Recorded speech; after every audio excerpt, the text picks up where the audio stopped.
Our top story tonight, the future of skiing on Mt Ruapehu may have been saved. Newshub can reveal 2 separate bids are now likely to be recommended to Cabinet, one to run Whakapapa ski field and another for Turoa. Karen Rutherford explains.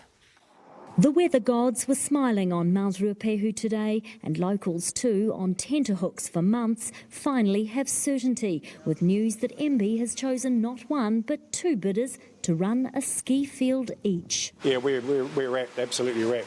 If they're 2 different resorts, there'll be, I guess, more variation. If you're thinking about the mountain and all of New Zealand, it's great. The government has pumped $8 million in bridging funding into Ruapehu Alpine Lifts since it went into voluntary administration last year, owing $45 million. We really want to see some sort of conclusion to the whole drama of how we are looking in the future as far as the ski fields are concerned. 4 bidders have been vying to take over. We can reveal that MB has given the nod to Pure Turoa, backed by developer Cam Robertson to run that side, and out of luck is Turoa Alpine.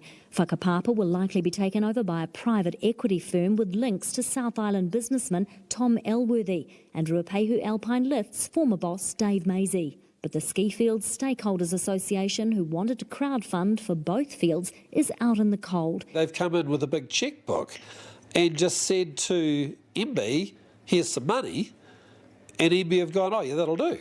Neither of the 2 successful bidders would tell us exactly what their vision for the mountain entails. Pure Turoa Limited's Cam Robertson told me he's bound by a non-disclosure agreement, and locals say Dave Maisie, who has links to the other successful group, he's the fix-it man in this area and knows everything about the mountain.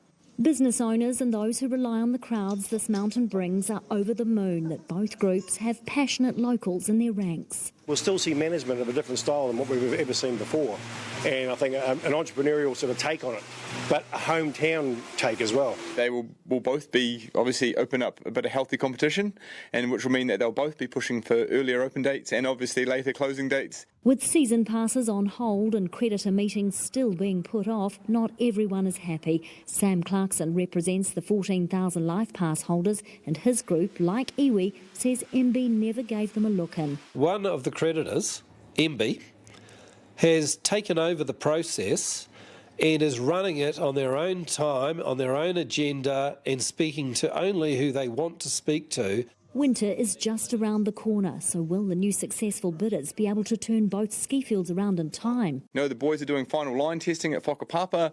Everything's literally ready to turn on and get going, and with this awesome little bit of snow that's just kicked off, it's getting everyone really excited.